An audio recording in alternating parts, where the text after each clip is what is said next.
तो विकास भैया क्लासेस में आप लोगों का स्वागत है। आज हम लोग जो पिछला दिन छोड़े थे इकोनॉमिक्स का, उसके बाद वाला करने जाएंगे। ठीक है, तो हम लोग कहाँ तक किए थे? पार्ट 1 में हम लोग किए थे इक्विटी वित्त पोषण क्या होता है। समझ गए थे इक्विटी वित्त पोषण क्या होता है? जब हम लोग बिजनेस स्टार्ट करते हैं तो हम लोगों को पैसा का दरकार पड़ता है। अगर वो पैसा हम किसी से लेंगे तो बदले में वो भी तो कुछ लेगा। पैसा ऐसे थोड़ी दे देगा, या तो हमसे इंटरेस्ट लेगा या तो हमारे लाभ में से हिस्सा लेगा।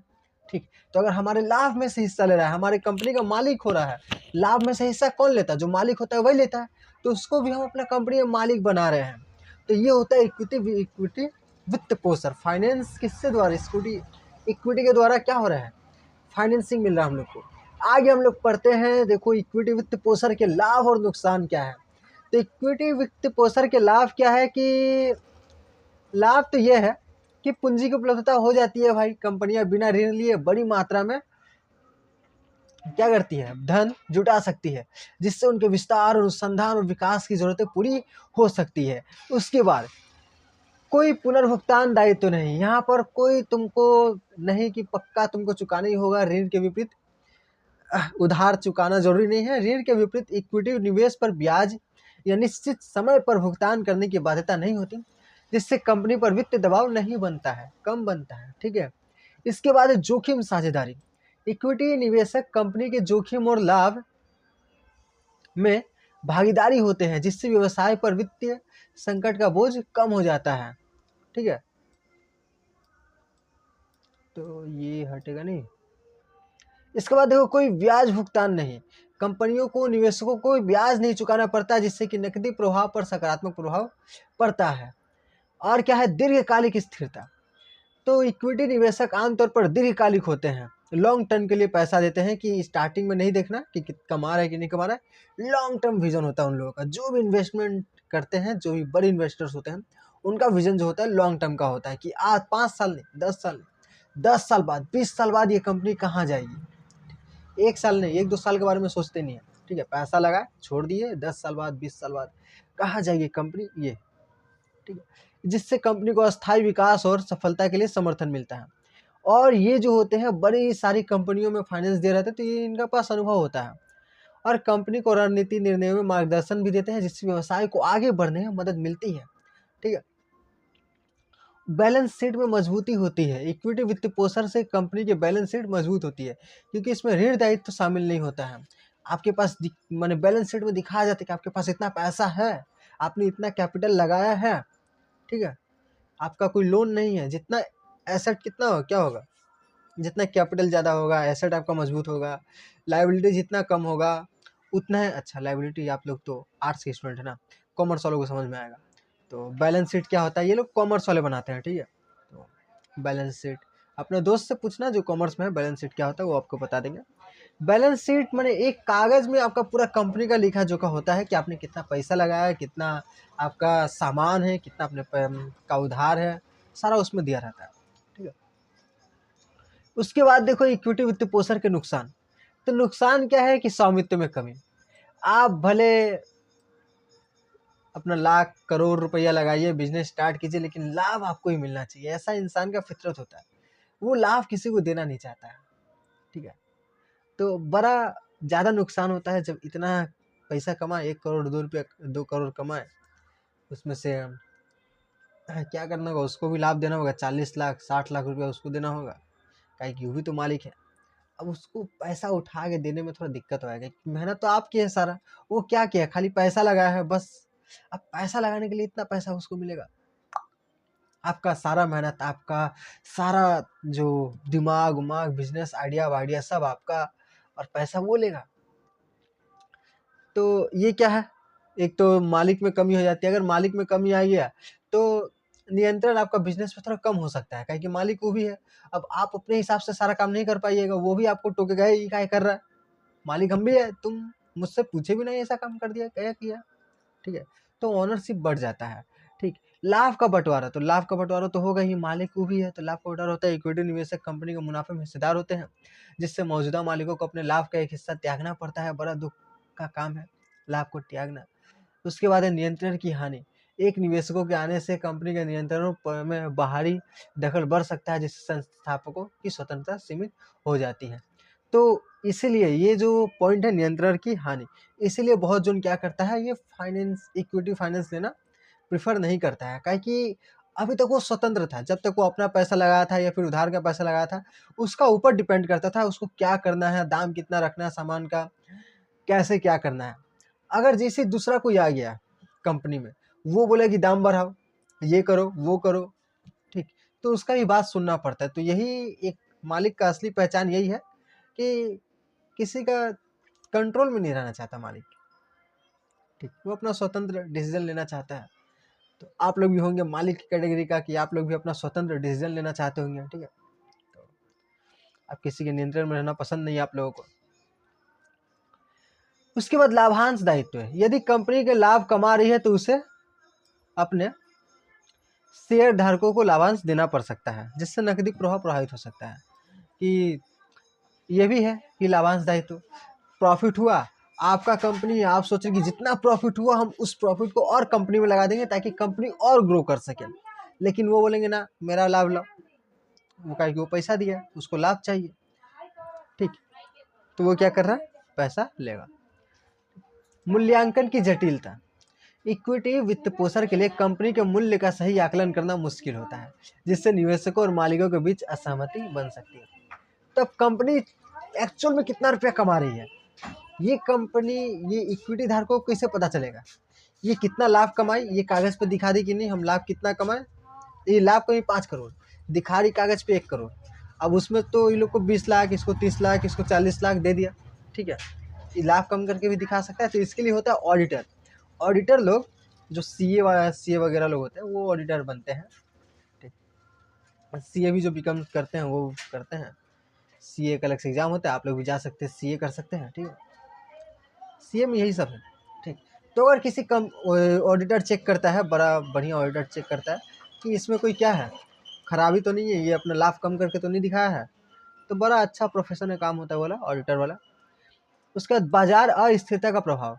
यदि शेयर बाजार में उतार चढ़ाव आता है तो कंपनी के मूल्यांकन और निवेशकों की धारणा पर नकारात्मक प्रभाव पड़ सकता है।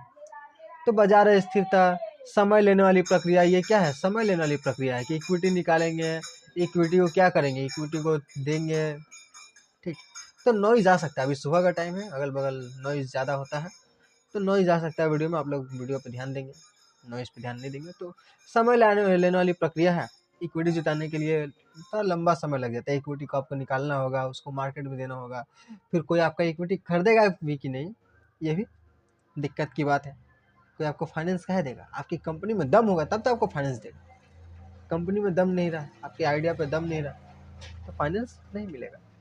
ये भी एक संभावित संघर्ष है। विभिन्न निवेशकों के विचारों और उद्देश्यों में मतभेद हो सकते हैं, जिससे प्रबंधन में संघर्ष और असहमति की स्थिति उत्पन्न हो सकती है।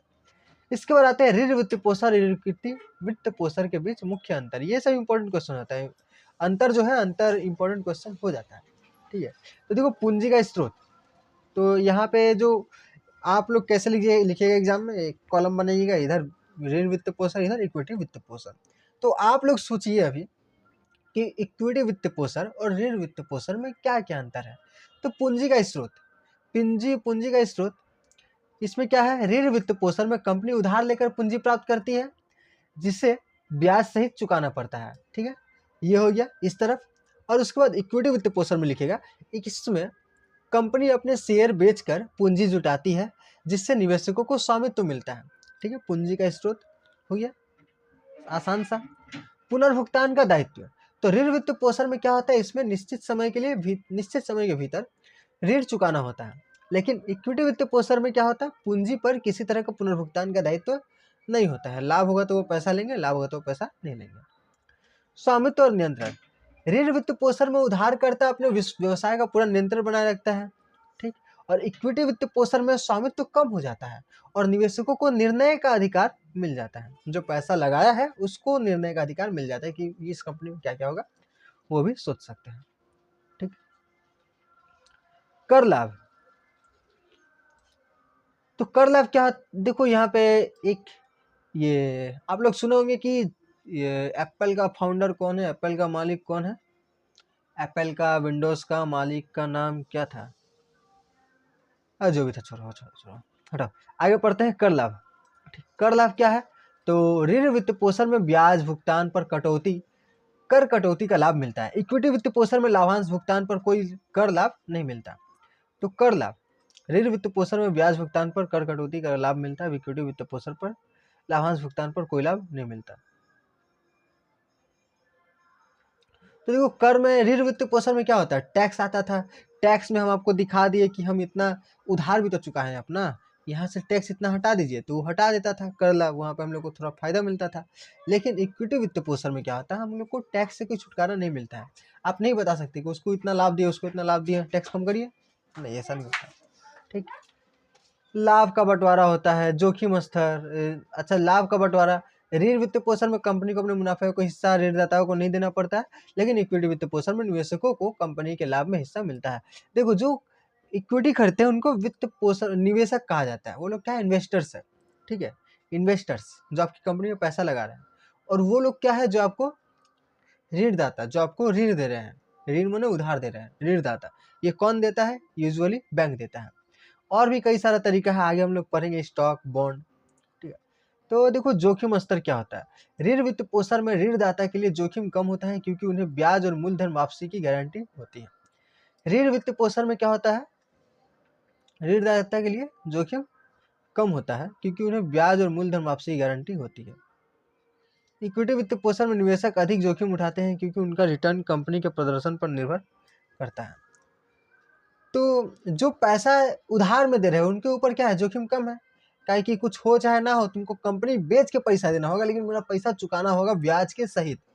ठीक, कंपनी नहीं, तुम अपना घर बेचेगा, ठीक, अपने घर का एक एक सामान बेचेगा, लेकिन हमको पैसा देगा। लेकिन इक्विटी वित्त पोषण में क्या होता है? जोखिम ज़्यादा रहता है कि क्या पता कंपनी का तो कोई माँ बाप नहीं है, कंपनी अच्छा चले तो आसमान तक, नहीं चले तो पाताल तक। ठीक है, इसीलिए इसी डर से बहुत जन बिजनेस भी नहीं करता है। आप लोग भी नहीं करना चाहेंगे बिजनेस, का कि पैसे नहीं है। ठीक, पैसा हो भी तो वही डर रहता है कि पैसा डूब ना जाए। उसके बाद पढ़ते हैं स्टॉक क्या है? स्टॉक, तो स्टॉक किसी कंपनी में आंशिक स्वामित्व का प्रतिनिधित्व करता है। जब कोई व्यक्ति किसी कंपनी के स्टॉक खरीदता है, तो स्टॉक माने वही शेयर, जो इक्विटी खरीद रहा है ना, वो क्या खरीद रहा है? स्टॉक खरीद रहा है किसी कंपनी का। ठीक, तो वो उस कंपनी का हिस्सेदार बन जाता है। इसका मतलब यह है कि वह कंपनी के मुनाफे और संपत्तियों पर अपने स्वामित्व के अनुपात में दावा कर सकता है। तो मान लो कि स्टॉक, स्टॉक क्या होता है? कोई एक कंपनी है, कोई एक कंपनी को दरकार था 50 लाख रुपया, तो वो क्या करेगी? तो ये 100 रुपया करके स्टॉक निकालेगी। कितना निकालेगी? 50,000। ठीक है, 50,000 स्टॉक निकाली। 50,000 में से 51% स्टॉक वो अपने पास रखी, बाकी सबको बेच दी। जिसके पास सबसे ज्यादा स्टॉक होता है वही क्या होता है? मालिक होता है। जिसके पास 51% स्टॉक होता है वही मालिक होता है। ठीक, तो वो असली मालिक होता है, जिसका कि इसके पास सबसे ज्यादा स्टॉक है। बाकी सबको बेच देता है, क्योंकि उसको पैसा चाहिए। ठीक, तो जो जितना खरीदता है, मान लीजिए आप 1,000 स्टॉक खरीदे, तो आप उतने परसेंट के मालिक बन गए।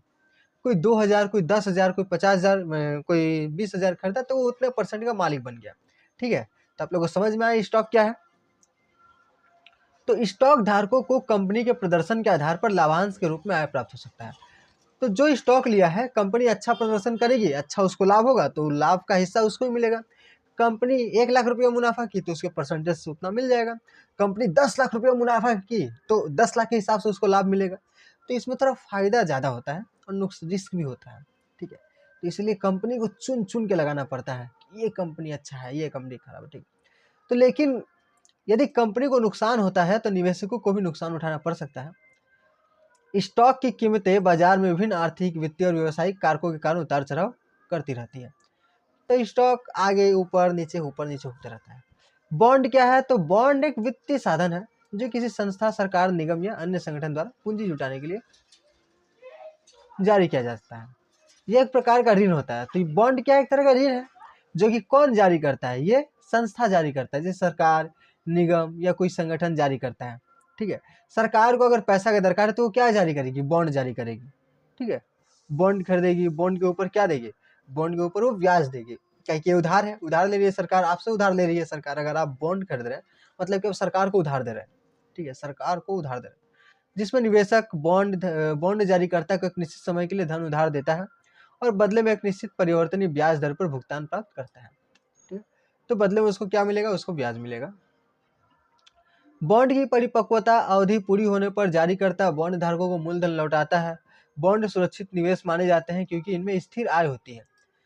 तो एक बार समय हो जाएगा तो आपको सारा पैसा मिल जाएगा, पहले तो ब्याज मिलेगा, फिर आपको जितना पैसा दिया था सब मिल जाएगा। तो बॉन्ड एक बड़ा अच्छा तरीका हो सकता है इन्वेस्ट करने का। ठीक है, उस पर आपका जोखिम नहीं है। ठीक, रिस्क क्या है, मिल ही जाएगा पैसा, और वे स्टॉक्स की तुलना में कम अस्थिर होते हैं। ये एक बार बोल दे कि इतना परसेंट आपको ब्याज मिलेगा तो इतना परसेंट मिलेगा, इसमें ऊपर नीचे क्या होगा। स्टॉक खरीदिएगा, स्टॉक का दाम अभी 10 रुपया है, आप खरीदे थे 8 रुपया में 1000 स्टॉक, मैंने 8 रुपया करके 1000, 8000 में खरीदे थे स्टॉक। अगर स्टॉक का दाम अभी बहुत जन खरीदने जाएगा तो 8 रुपया से 10 रुपया बढ़ जाएगा, मतलब आपको लाभ कितना हो रहा है। अब बेचिएगा तो 8 रुपये में खरीदे थे 10 रुपये में बेच रहे हैं, तो आपको 2000 रुपये का लाभ होगा। 8000 में खरीदे थे 10,000 में बेच रहे हैं, 2000 रुपये का लाभ।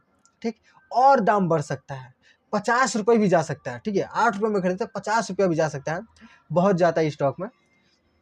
तो आपको कितना ज़्यादा लाभ हो गया। ठीक है, आपको हर स्टॉक में 42 रुपया लाभ हो रहा है, तो आप 8,000 कितना जितना भी खरीदे उसमें 42 रुपये करके लाभ हो रहा है, तो बहुत ज़्यादा है। ठीक, और लेकिन ऐसा भी हो सकता है 8 रुपये में खरीदे थे लेकिन स्टॉक का दाम चला गया एकदम 0.85, 0.5 रुपया, बस आपका बहुत ज़्यादा नुकसान हो गया, सारा पैसा डूब गया। ठीक है, कोई खरीदेगा नहीं उसको, बहुत कम दाम। ठीक, तो हालांकि इनमें ब्याज दर हालांकि इनमें ब्याज दर, मुद्रास्फीति और क्रेडिट जोखिम जैसी चुनौतियां भी होती है। स्टॉक और बॉन्ड में क्या अंतर है, तो स्टॉक और बॉन्ड दोनों ही निवेश के प्रमुख साधन हैं, लेकिन उनकी प्रकृति, जोखिम और रिटर्न की संभावना अलग होती है। जिनके नीचे उनके मुख्य अंतर दिए गए हैं, तो नीचे आप लोग पढ़ लीजिए। देखिए क्या दिया हुआ है, स्वामित्व बनाम ऋण। तो ये क्या दिया, स्वामित्व बनाम ऋण। तो स्टॉक किसी कंपनी में, तो पहला तो ये हम लोग का क्या हो गया, आधार हो गया। तो स्टॉक किसी कंपनी में स्वामित्व का प्रतिनिधित्व करता है, जबकि बॉन्ड क्या है, ऋण दायित्व होता है। इसमें निवेशक जारीकर्ता को धन उधार देता है। आय का प्रकार है, तो स्टॉक में पूंजी वृद्धि की संभावना होती है और कुछ कंपनियां लाभांश भी देती है, जबकि बॉन्ड एक निश्चित ब्याज दर पर आय प्रदान करता है जो अधिक स्थिर होता है। जोखिम और रिटर्न, स्टॉक का मूल्य बाजार में अधिक उतार चढ़ाव करता है और इसमें अधिक जोखिम होता है, लेकिन संभावित रिटर्न भी अधिक होता है। इसके विपरीत बॉन्ड अपेक्षाकृत सुरक्षित होते हैं और स्थिर रिटर्न प्रदान करते हैं। जोखिम और रिटर्न, तो स्टॉक्स में जोखिम ज़्यादा होता है और बॉन्ड में जोखिम कम होता है। ठीक है, इसके बाद क्या है, मतदान अधिकार। घर जाओ। स्टॉक धारकों को अब कंपनी के निवेशक मंडल के चुनाव और अन्य महत्वपूर्ण निर्णयों में मतदान का अधिकार मिलता है, जबकि बॉन्ड धारकों के पास ऐसा कोई अधिकार नहीं होता है। तो स्टॉक धारकों को कंपनी के निदेशक मंडल के चुनाव और मतदान का अधिकार, जो स्टॉक लेता है वो तो कंपनी का बोर्ड ऑफ डायरेक्टर चुन सकता है। ठीक है, ऑडिटर कौन बनेगा वो ये चुन सकता है, लेकिन जो बॉन्ड खरीदा है वो ये सब नहीं चुन सकता है। ठीक है, उसके पास ये सब अधिकार नहीं है, ताला मार के रखना होगा। वापसी का दावा, तो बॉन्ड धारकों को परिपक्वता पर उनकी मूल राशि और ब्याज मिलता है, निश्चित है, लेकिन स्टॉक धारकों को केवल तभी लाभ होता है जब कंपनी अच्छा प्रदर्शन करे। ठीक है, निवेश का बाजार, बहुत सारा अंतर लिख सकते हैं आप लोग, देखें आप लोग, ये दोनों में अंतर वही सब हो जाएगा जो इक्विटी और आगे में पढ़ते ना, इक्विटी और क्या पढ़ते हैं, अरे इक्विटी और ऋण, तो दोनों का अंतर यही सब हो जाएगा। बॉन्ड एक तरह का ऋण है, स्टॉक एक तरह का इक्विटी है। ठीक है, इक्विटी शेयर, प्रेफरेंस शेयर, माने बहुत सारा का शेयर होता है, बहुत तरह का। निजी लागत क्या है, अब आते हैं यहाँ पे हम लोग का वो टॉपिक खत्म हो गया। यहाँ से दूसरा टॉपिक, निजी लागत क्या है।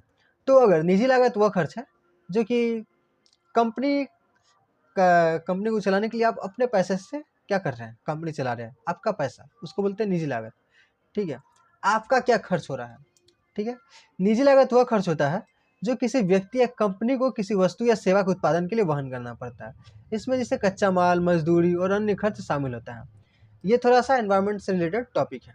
ठीक, आप किसी भी कंपनी को चला रहे हैं तो आप अपना पैसा दे रहे हैं, ये आपका निजी खर्च हुआ कि आप क्या क्या कर रहे हैं, मेहनत कर रहे हैं, ये आपका निजी खर्च है। आप मजदूरी करवा रहे हैं, ये आपका क्या है, निजी लागत है। बाहरी लागत क्या है, आप जो कंपनी खोले हैं उससे पर्यावरण को क्या चुकाना पड़ रहा है।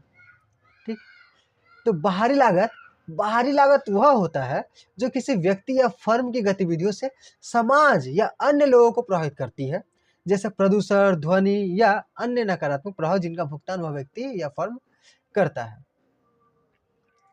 तो बाहरी लागत क्या है, आपकी कंपनी में बहुत ज़्यादा शोर हो रहा है, आसपास के लोगों को क्या हो रहा है, प्रॉब्लम हो रहा है, तो आसपास के लोगों को भी तो लागत देना पड़ रहा है कि वो दिन भर सुन रहे हैं, अरे कान, उन लोग कान खराब हो रहा है, ये भी तो एक तरह का लागत ही हो रहा है। ठीक है, उनका खराब ही हो रहा है। आपकी कंपनी से बहुत ज़्यादा धुआं निकल रहा है, बहुत ज़्यादा प्रदूषण फैल रहा है, तो ये पर्यावरण इसका कॉस्ट चुका रहा है आपकी कंपनी का, पर्यावरण को नुकसान पहुंच रहा है आपकी कंपनी से। ठीक, तो ये क्या है, बाहरी लागत है। सिर्फ आप पैसा नहीं लगा रहे हैं, बाहर की भी चीज़ें भी उसमें कॉस्ट लगी हुई है। और सामाजिक लागत क्या होता है, टोटल लागत क्या होता है कि आप अपना कितना पैसा लगा और समाज को कितना नुकसान हो रहा है, आपको कितना नुकसान हो रहा है। ये हो गया टोटल सामाजिक लागत कि टोटल कितना रुपया लग रहा है इसमें, टोटल कितना प्रभाव हो रहा है। तो सामाजिक लागत क्या होता है, निजी लागत और बाहरी लागत का कुल योग होता है।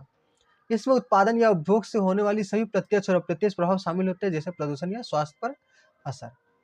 ठीक है, ये क्या है, सामाजिक लागत है। तो आशा है कि आपको सामाजिक लागत समझ में आया होगा। तो बाह्यता की समस्या का समाधान कैसे किया जा सकता है, जैसे कि बाह्यता है बाहरी कारक है। तो प्रिंटर बंद कर ले। तो बाहरी कारक जो है, बाहरी कारक, ठीक, तो बाहरी कारक माने आप समझे कि धुआं निकल रहा है तो बाहरी समस्या को खराब कर रहा है। ठीक, तो उससे बाहरी लागत को कम करने का उपाय क्या है, तो बाहरी लागत को कम करने का उपाय है संपत्ति अधिकारों को प्रभाषित करना। संपत्ति अधिकारों को स्पष्ट करने से बाहरी प्रभाव को सीमित किया जा सकता है। Defining property rights. अच्छा,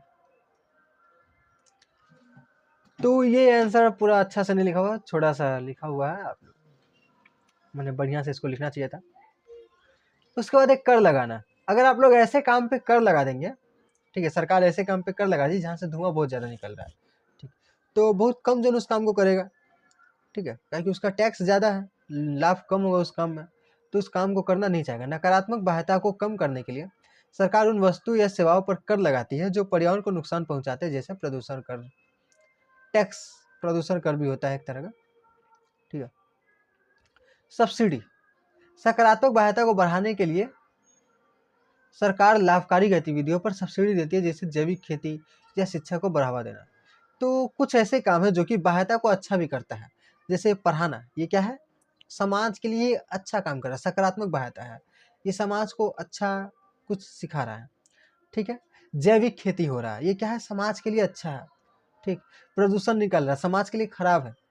तो जब समाज के लिए अच्छा कुछ काम किया जाता है तो उसमें क्या मिलता है, हम लोग को सब्सिडी मिलता है। ठीक है, कुछ छूट मिलता है। जैसे जैविक खेती कर रहे हैं, जैविक खेती में कोई केमिकल नहीं मिला रहे उसमें। सरकारी विनियमन, सरकार कानून बनाकर बाध्यता की समस्या को नियंत्रित कर सकते हैं, जैसे प्रदूषण नियंत्रण कानून, औद्योगिक नियम कानून। तो इन सभी उपायों से बाध्यता की समस्या को प्रभावी रूप से कम किया जा सकता है और समाज को अधिक से अधिक लाभ मिल सकता है। ठीक है, अब आते हैं बाजार विफलता क्या है, इसको पढ़ते हैं। देखो, बाजार विफलता क्या है, जब स्वतंत्र रूप से, तो 23 मिनट होते होते आपका मन क्या हुआ, मैंने परेशान हो गया होगा कि कितना पढ़ा रहा है ये,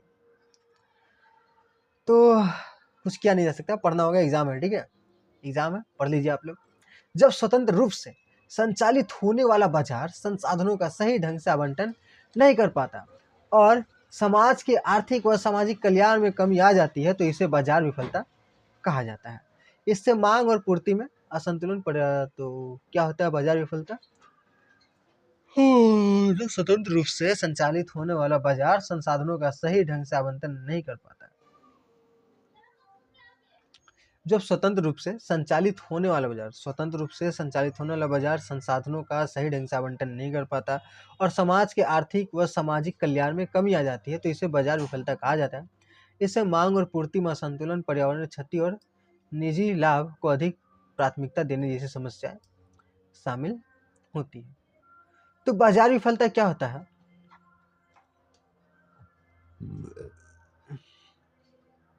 और आगे पढ़ते फिर समझाते हैं, ठीक है। बाजार विफलता के क्या कारण है, इसके परिणामों का उल्लेख कीजिए। बाजार बाजार विफलता तब होती है जब स्वतंत्र बाजार प्रणाली संसाधनों का उचित आवंटन नहीं कर पाती, जिससे समाज को नुकसान होता है। इसका मुख्य कारण बाजार में प्रतिस्पर्धा की कमी, बाह्यता प्रभाव, अपूर्ण जानकारी, सार्वजनिक वस्तुओं की अनदेखी और असमानता है।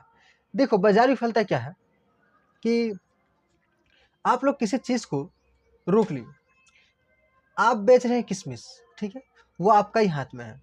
किशमिश किसी भी चीज़ का, जब आप लोग पढ़े होंगे इकोनॉमिक्स इसके पहले सेमेस्टर में, आप लोगों को डिमांड एंड सप्लाई का नियम समझाया गया होगा। जितना सप्लाई कम होगा डिमांड उतना ज़्यादा हाई होगा, प्राइस बढ़ेगा। सप्लाई कम है, डिमांड हाई होगा, और क्या होगा, उसका प्राइस ज़्यादा होगा।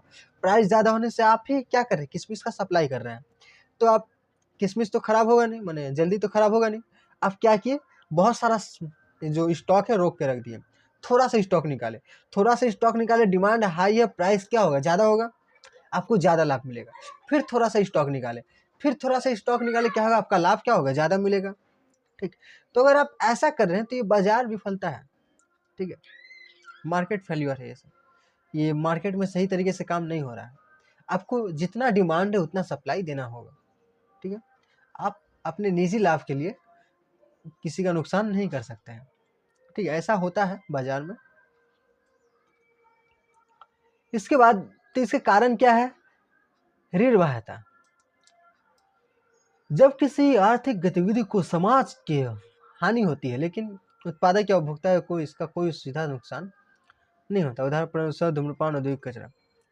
जब किसी आर्थिक गतिविधि से समाज को हानि होती है लेकिन उत्पादक या उपभोक्ता को इसका कोई सीधा नुकसान नहीं होता, तो उसको ऋणात्मक बाह्यता कहा जाता है। तो ये भी है एक कारण है बाजार विफलता का, कि जो धूम्रपान करते हैं और वो लोग को नुकसान बहुत ज़्यादा होता है, लेकिन जो उसको बना रहे हैं उनको नुकसान होता नहीं है। तो ये एक बाजार विफलता है, इसका कारण होता है। रचनात्मक बाह्यता। जब किसी आर्थिक गतिविधि से समाज को लाभ होता है, जब किसी आर्थिक गतिविधि से समाज को लाभ होता है लेकिन इसका पूरा लाभ उत्पादक को नहीं मिलता। उदाहरण शिक्षा, स्वास्थ्य सेवाएं, स्वच्छता अभियान। बाजार विफलता के कारण ही सब। अपूर्ण सूचना। जब भुगताओं या उत्पादकों को वस्तु और सेवा से जुड़ी पूरी जानकारी नहीं होती, जिससे वे गलत निर्णय लेते हैं। तो अपूर्ण सूचना, जैसे कि दिया गया है कि ये फ्रूट जूस है, बहुत ज़्यादा बेचा जाता है, कि क्या है, फ्रूट जूस बेचा जा रहा है, लेकिन उसका नाम ही है खाली फ्रूट जूस, उसमें कुछ भी फ्रूट नहीं डाला हुआ, उसका नाम है फ्रूट जूस, वो उसका नाम है एप्पल जूस, इसका नाम है एप्पल जूस, उसमें एप्पल नहीं है, ठीक, एप्पल का टेस्ट है जो ये केमिकल से दिया गया है, बस, ठीक है। तो 10 रुपये करके मिल रहा है। लीची जूस, लीची नहीं है, उसमें केमिकल है, चीनी है, केमिकल है, कलर है। तो ये अपूर्ण सूचना होता है, ये हमारे स्वास्थ्य को खराब कर रहे हैं, ठीक है। तो खराब गुणवत्ता वाली दवा, मिलावट या खाद्य पदार्थों की बिक्री, जिसमें सूचना क्या होगा, अपूर्ण सूचना होगा, गलत होगा।